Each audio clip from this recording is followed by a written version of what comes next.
Katherine. This is Katherine Stitching Chronicles, my channel where I talk about my love of all things cross stitch, and welcome to Flosstube number 21.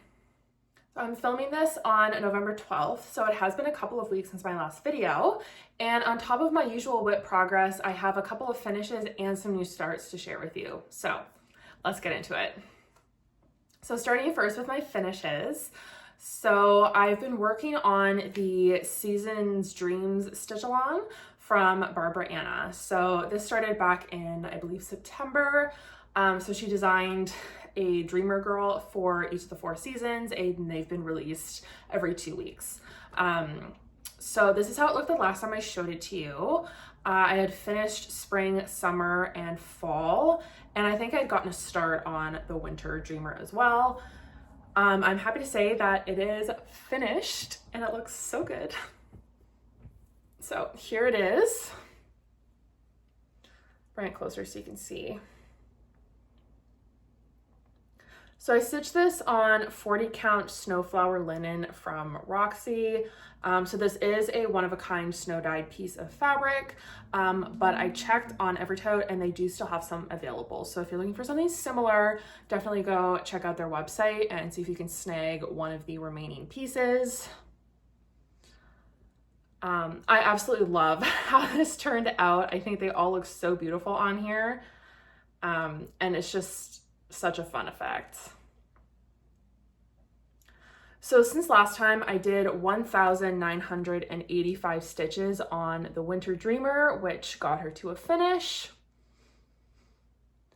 And I used all the called for DMC, and on each one I did include some Chronicles blending filament and some of the elements just to add a little bit of sparkle. You definitely can't see it on camera, but in person it is just like a nice little subtle bit of sparkle. So on spring, I have blending filament in the blue, like raindrops. For summer, I have some yellow blending filament on the sun and the star maybe, and these little yellow kind of dots down there. For fall, I use red blending filament on these little red outer leaves. And finally for winter, I use the filament on these little individual like white stitches here and those little like squares at the bottom. So it's very subtle, but it's there. I freaking love this. I had so much fun working on it. It looks so good. And I know how I want to fully finish it, but I do need to get some supplies in order to make that happen. So I guess I'll tell you. I was thinking about keeping it a surprise, but I'll tell you my plans. So I want to finish this as a drum. So that way I can have it out and kind of like rotate it around throughout the seasons. I think that would be really cute. I've never made a drum before, so this will be a new endeavor for me. But I'm excited to try it. I'm a little scared, but excited. So I've been watching some like tutorials and stuff and trying to figure out how to do it.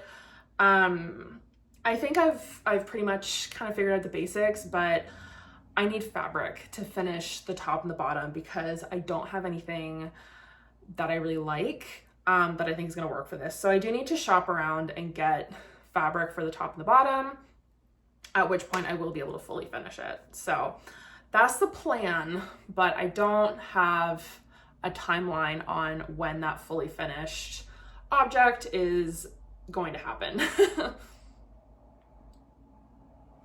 So my next finish is Ginger from Stacy Nash. So this is one of the classes that's being offered this year at the Jingle Ball. If you're not familiar, the Jingle Ball is a virtual cross-stitching retreat that is hosted by Lindy Stitches. It is so much fun. Definitely recommend going and buy your ticket if you haven't already. It's going to be so much fun. But there are a lot of classes that are being taught at the retreat, and this is one of 2 that I've signed up for. So I wanted to get my stitching done for both of the classes like ahead of the ball so that I could hopefully fully finish like during the class itself. So I started with Ginger. you guys. She's so cute. Look. Oh. Is she not the most precious thing you've ever friggin' seen? Oh my god. Ah, I love it. So I have done 3,194 stitches on her. Quite a bit. So Ginger is finished. Technically I still have a little bit more stitching to do because she's holding like a little bag with a motif stitched on it.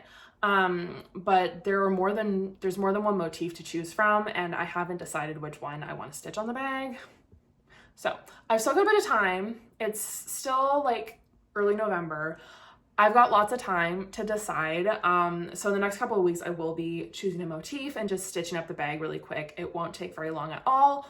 But at this point, I'm still not sure which one I want to do. So Ginger herself was 3,194 stitches.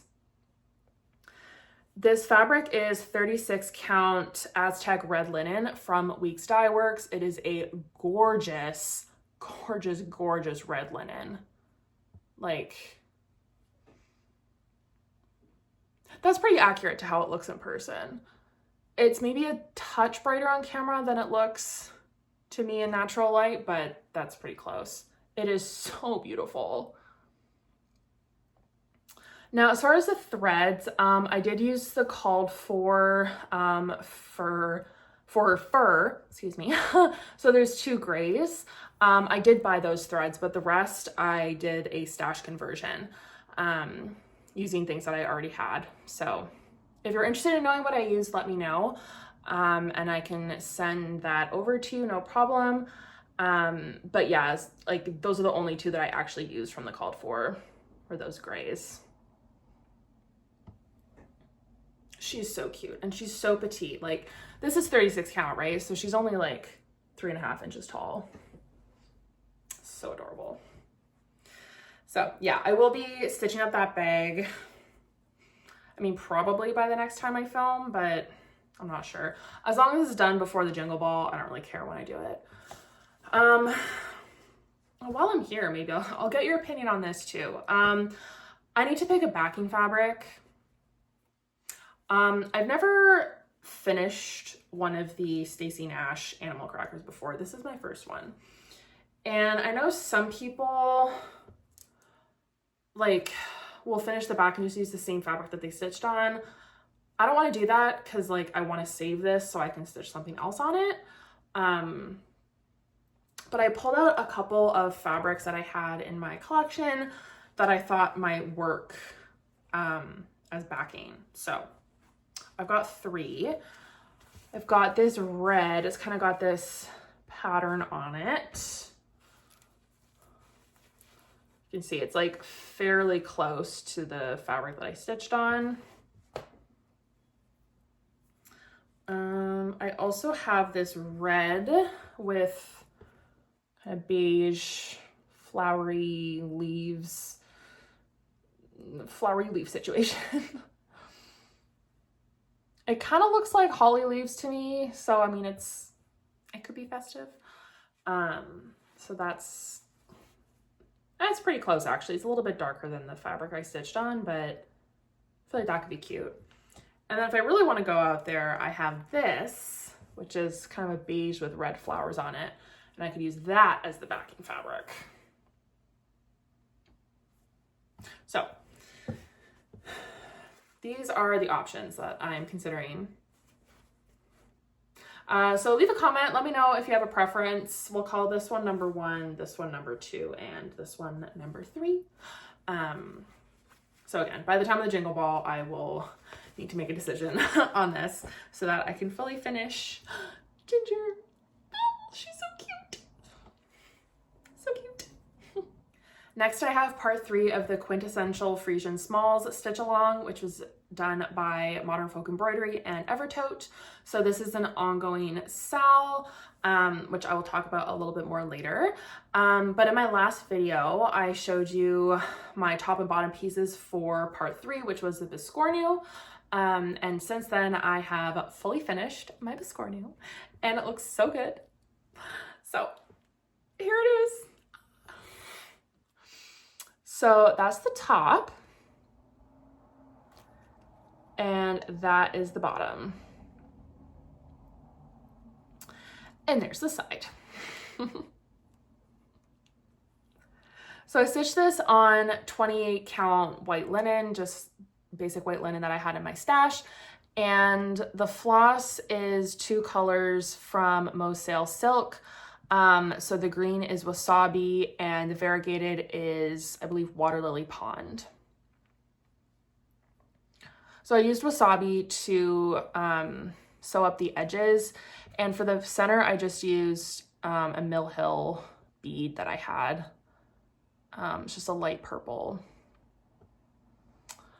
So yeah, I'm really happy with how this looks. I'm really glad that I decided to use the 2 different floss colors because originally I was just going to do it all green, but I really, really love how it looks. And it was really fun to stitch with something that's so variegated. And yeah, it looks really good.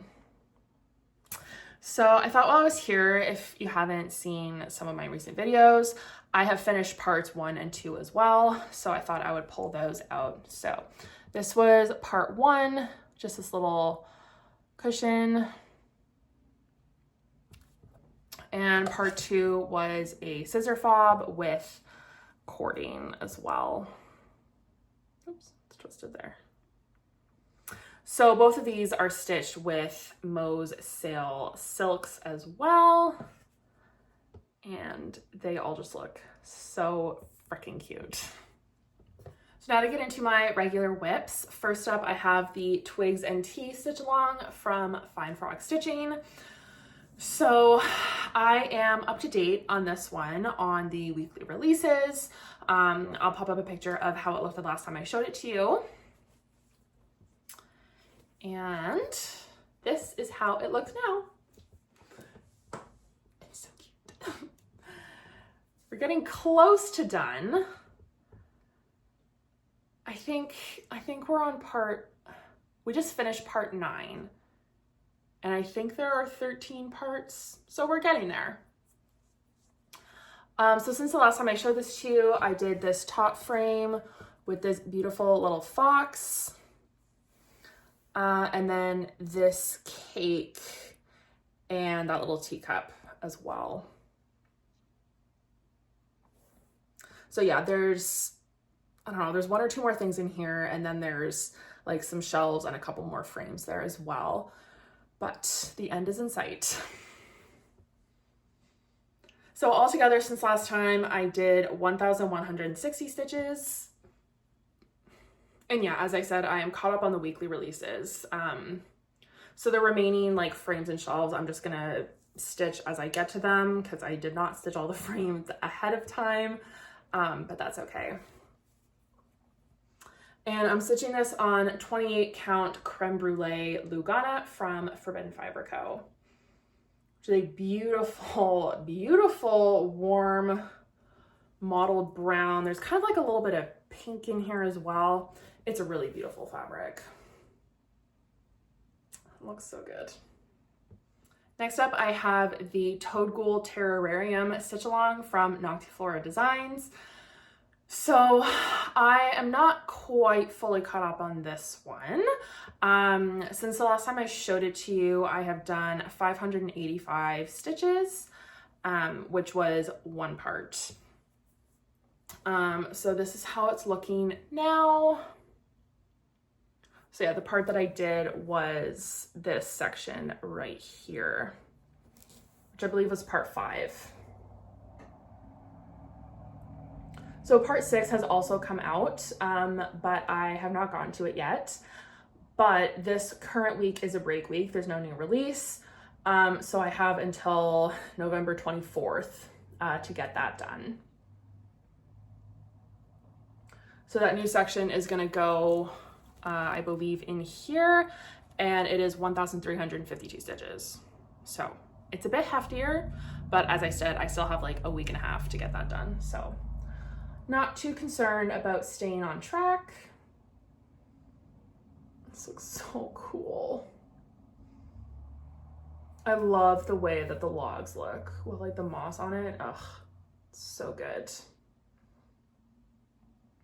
So this fabric is 32 count linen from Enchanting Layer, and this is from her Snow collection. So it is a one-of-a-kind piece. And it definitely looks like really busy from further away. And I feel like my camera is having like a little bit of a hard time just with those really bright colors, but like in person, I promise, like nothing's getting lost on here, and it looks really cool. So yeah, this one's been a lot of fun. Just like using that fluorescent thread and stitching on such a cool fabric has been really, really fun. So I do have a couple new starts to share as well. So the first one is the Plum Pudding Bakery from Tiny Modernist. So this is my other class that I will be participating in at the Jingle Ball. So I started this last night, and so far I've done 519 stitches, which is a whopping 12.8% complete. And this is how it's looking so far. I'm just leaving it in the Q-snap because I'm gonna be, well, I worked on it last night, as I said, but I'm also gonna be working on this later today. So didn't feel I needed to take it out. So this is one of the like sides of the bakery. Yeah, it doesn't really look like much right now, but a start is a start. So this is 16 count.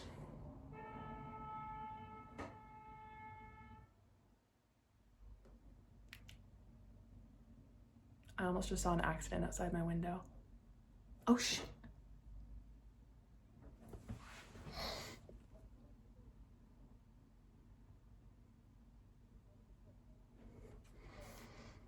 There's some road rage happening. Oh my god. Oh my god. Person literally blocked the other person in the road to get out of his car and yell at him.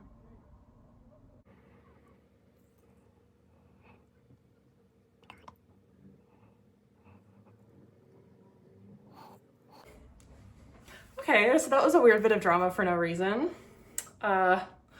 Witnessed a little road rage on my street. Oh my god.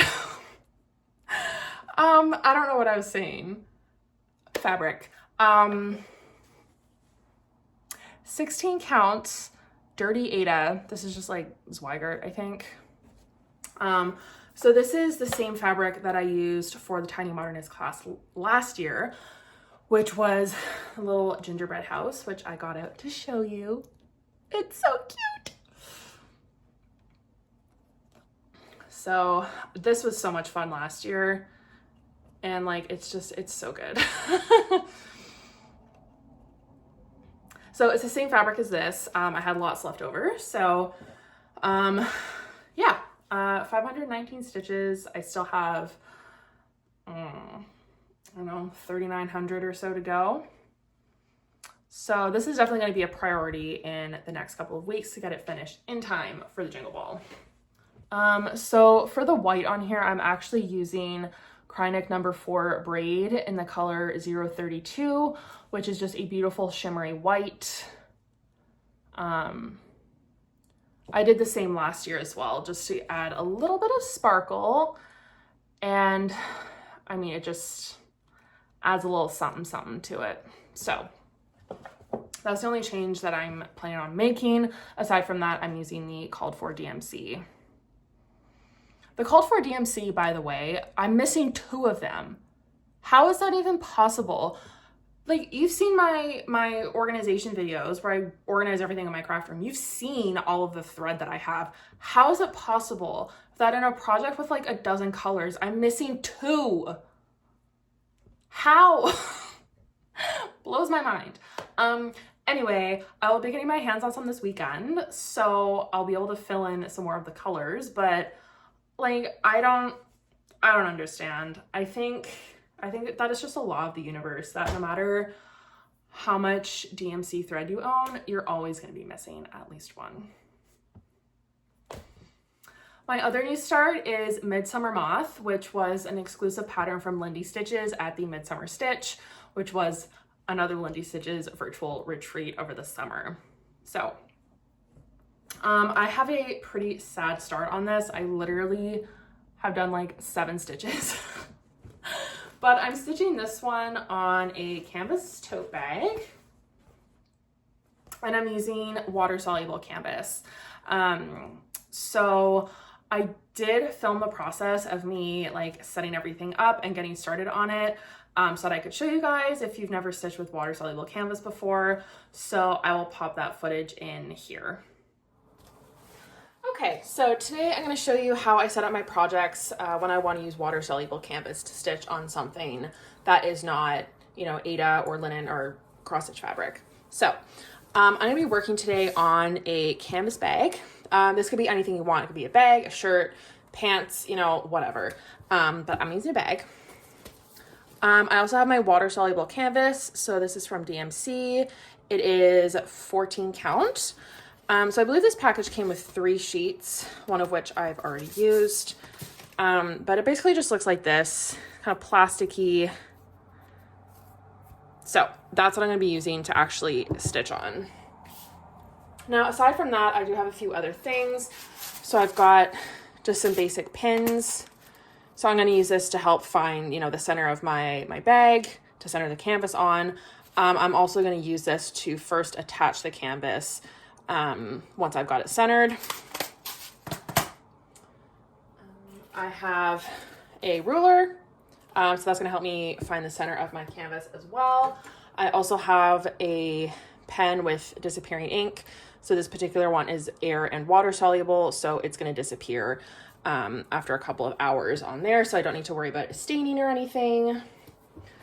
I also am going to need thread and, of course, a needle. So I'm going to use that to attach my canvas onto the bag once I get there. First step is going to be to find the center of my canvas bag so I can center my design on it. In this case, this is going to be pretty easy to do because this is a nice rectangular shape. If it was a piece of clothing or something, you might actually have to kind of measure and find it yourself that way. But in this case, it's super straightforward. So basically what I'm going to do is fold it in half and then fold it in half again. And then right in that corner is the center of my bag. So I'm going to grab some pins and I'm just going to mark the center right there. Now unfold it. And there it is in the middle. So I'm going to go in here to make sure I've only got 1 layer and basically just mark this a little bit nicer. Got one going horizontally. I'm going to get one vertically as well. So there, that is my center point. Next up, I need to find the center of my canvas. So to do that, I'm going to use my ruler and my pen. So if I was working on a bag or a shirt or whatever that wasn't black, I might use this method as well, but because I'm using black, this isn't really going to show up, but I can use it on here. So I'm going to take my ruler and I'm going to go corner to corner. Now this is transparent, it might be a little hard to see, but I'm lining up my ruler with the corners and I'm just going to do a line straight through. And I'm going to do the same thing going the other way as well.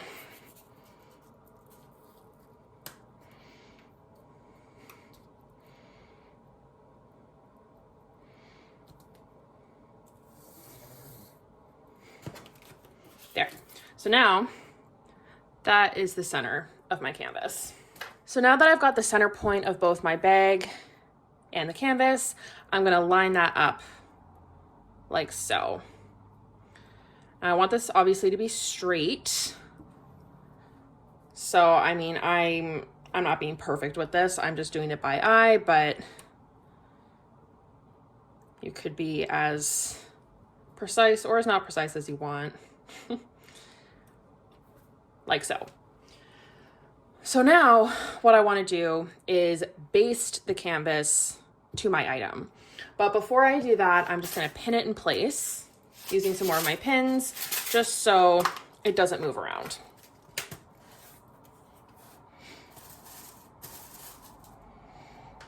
So take a handful of pins here, and I'm just going to go around and pin this to the bag.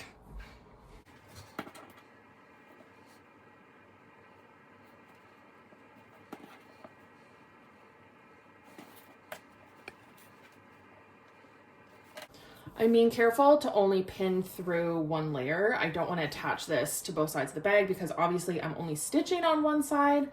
So I need to make sure that I'm not accidentally attaching the two sides of the bag together.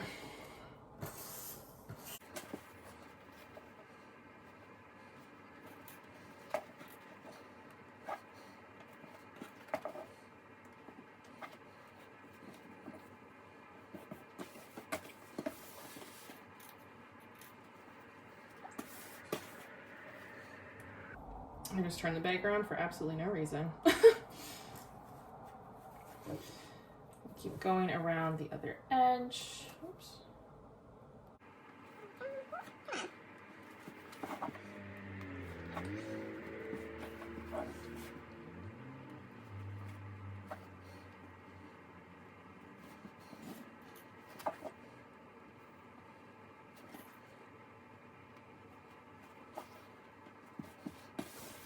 There.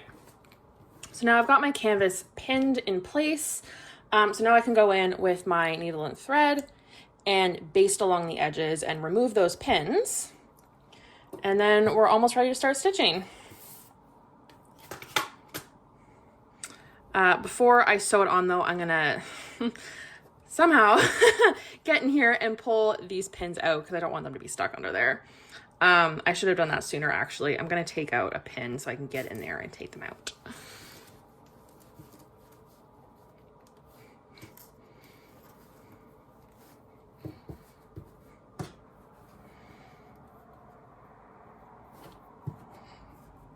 There we go. Now I can go in and baste around the edges.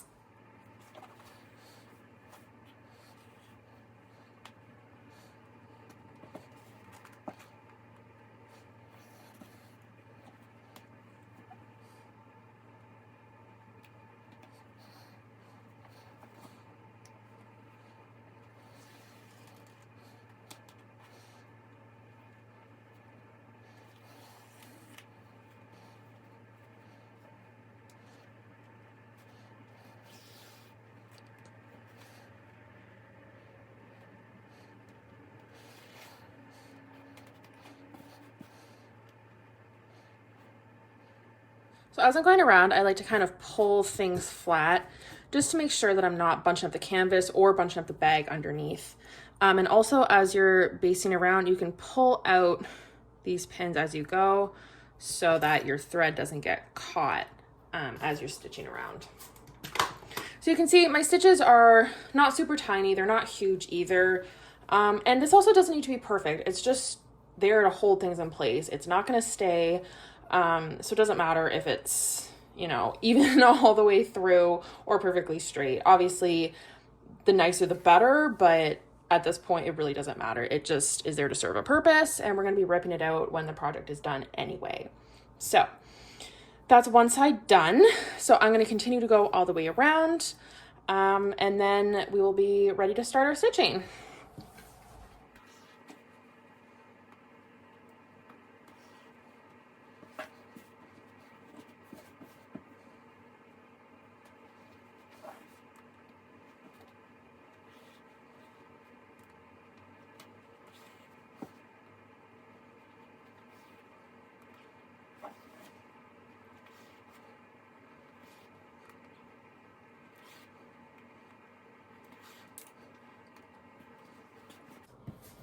All right, so there, I have basted around all four sides of my canvas so it is securely in place. And now I'm just gonna tie off my thread and then we can start stitching.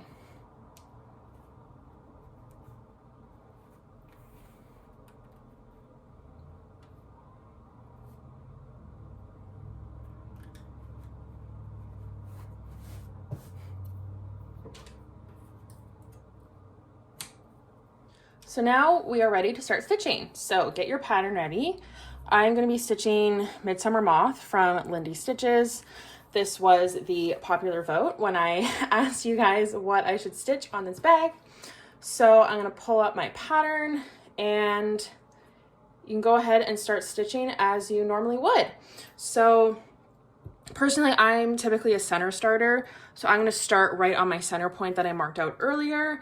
If you want to start somewhere other than the center, then you can just count in from the edges of your canvas, however you would normally do that on your fabric. But I'm a center starter, so I'm going to start in the middle. And if your marker has kind of rubbed off a little, don't worry. We know that it's centered on the piece that we're stitching, so if you need to, you can just mark out your center again. So there we go, right there. And now we're good to start stitching. So you can see I've just started my stitching. I popped a hoop on here as well. Pick a size hoop that like encompasses all of the canvas. I haven't tried to use one bigger than the canvas, but I feel like if you did, like your tension might not be even the whole way through. So I prefer to use one that's within the size of the canvas, so everything's encompassed and all of these edges are on the outside of the hoop.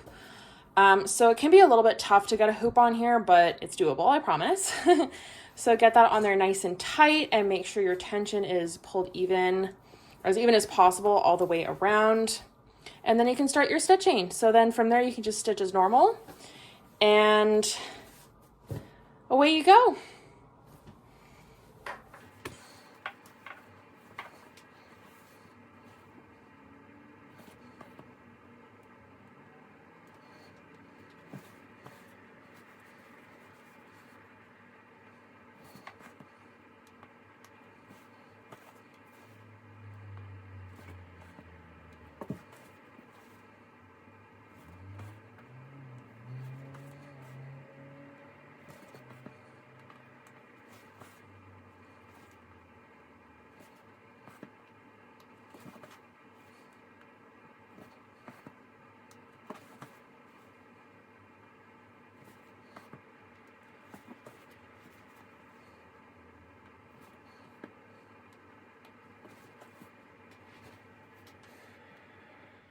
So to quickly talk about plans, of course, the usual, I will be keeping up with my stitch alongs as best I can, and finishing up the stitching for my Jingle Ball projects. I would also like to get a start on part 4 of the Quintessential Frisian Smalls stitch along. It's a lot of words. So that would be part 4, which is a little pinwheel project. So this is a thread that I have picked out for it. It's another Mos SAL silk, and the color is Mrs. Santa's Cheeks. It's a beautiful variegated fuchsia. So yeah, I will be starting that at some point. So the way that this SAL worked is that it's one project per month, starting in August and finishing in January. So that's 6 months, but there are only 5 projects. So technically part 4 is to be done in November, which is this month. And then there's no project in December. There's kind of like a break month to account for the Christmas SAL that Modern Folk Embroidery and Evertoad always do. All of that is to say that technically I have November and December to work on this project. So I do plan to stitch it and like stay on track, but for like right now, there are just some other things that I want to get done first, like my projects for the Jingle Ball. But this will be on the docket very soon though. Finally, as I'm sure a lot of people have seen, Modern Folk Embroidery announced the stitch along for 2026. So it's called Little Acorns. I have never done one of these big SALs before, but of course they're very popular in the cross stitch community, and I've watched a lot of people stitch a lot of them. So this year I finally decided to take the plunge, and I'm gonna do it. Who'd have thought? Me signing up for another SAL, right? So this won't be starting technically until January, but it is on my radar, as I'm sure it is for a lot of other people. And I wanted to share my fabric and floss choices as well. So, you'll see, I did actually get a very teeny start on this. I've done like 30 stitches on it, just to test out my floss and fabric combination before I buy the rest of the floss that I need, and to make sure that I like how it looks. So I'm not cheating and getting a head start. It was simply to test my floss. So this is the fabric that I'm going to be using. It's so pretty. So this is Dragon Skies from Enchanting Layer, and I believe this is a 36 count. So it's definitely a bit of a challenge because like it's dark and mottled and small, but that's fine. It's gonna be beautiful though. And you can see the little teeny tiny start I have up here. That's literally all I've done, and that's all I'm gonna be doing until January, promise. So the floss that I'm gonna be using is Winterscape from Roxy. Oh, it kind of matches my shirt. Huh. So I actually bought this floss by accident at Stitch North. I'm really not sure what happened. I went up there to buy a different floss that I don't remember. The name is not coming to me right now, but it was like winter something. And they were like right next to each other on the rack because they're alphabetical, right? And I just had a major brain fart. And for some reason, I reached for this one and bought it. And then I got back to my chair and pulled it out and I was like, wait, this isn't the color that I need. So I have this random skein of Winterscape and I'm like, I don't need this, but I mean, okay, whatever. So it's really pretty. I just didn't have a use for it, you know? Anyway, I pulled out a couple of different fabrics that I was considering, and I did actually post a poll on my story. So thank you to everyone who voted. It was very, very close, but ultimately this fabric did win out. And yeah, I realized that I had this lying around and I was like, wait, that would be perfect. So it's gonna be perfect. It's gonna be great. I love it.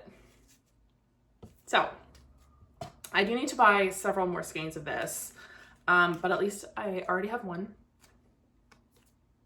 And this really like isn't variegated at all. So I'm not really concerned with, you know, dye lots or consistency or anything because it's, I mean, it's just a plain color. So should be okay to buy more of it, even though I'm not buying it at the same time. Should be okay. So yeah, you won't be seeing this one again for a while. Because this is gonna be a January thing. But if you were curious, yes, I'm doing the SAL, and this is what I'm doing it with. So before I sign off for today, I want to do my Flosstuber shout out section and bring that back. This is something that I started doing a couple of months ago. I have unfortunately forgotten to do it in my last couple of videos because I think it just slipped my mind when we were on our honeymoon, and I've forgotten to do it since we've been back, but we're bringing it back. We're doing it again. So the Flosstuber / video that I wanted to shout out today is a recent one from Jessica Doise, otherwise known as Jet X Stitch, who is one of our collective favorite designers ever. She's brilliant. So she has a recent video called Getting Distracted by New Things, which, yes. But what I really love about her is like, she shows a lot about her process and kind of how her designs and her ideas come together and what her inspiration is and how things change along the way. And I just find like for anything, for designing, for movie making, for like anything creative, I love to see and hear about the creative process. I just find it fascinating. So in this video, she showed the process of converting like a drawing to a design, and how she kind of like cleans things up and tries different patterns and designs as she goes. And she also previewed a new design with like this pink bird on it, and I'm obsessed. I can't wait until it comes out, and you can bet I will be starting it immediately. So yeah, it's just a really great video, super interesting, and I really enjoyed it. So if you haven't looked at her channel, definitely go check her out. So that wraps things up for today. As always, thank you so much for watching, and I will see you again in a couple of weeks. Until then, happy stitching. Bye.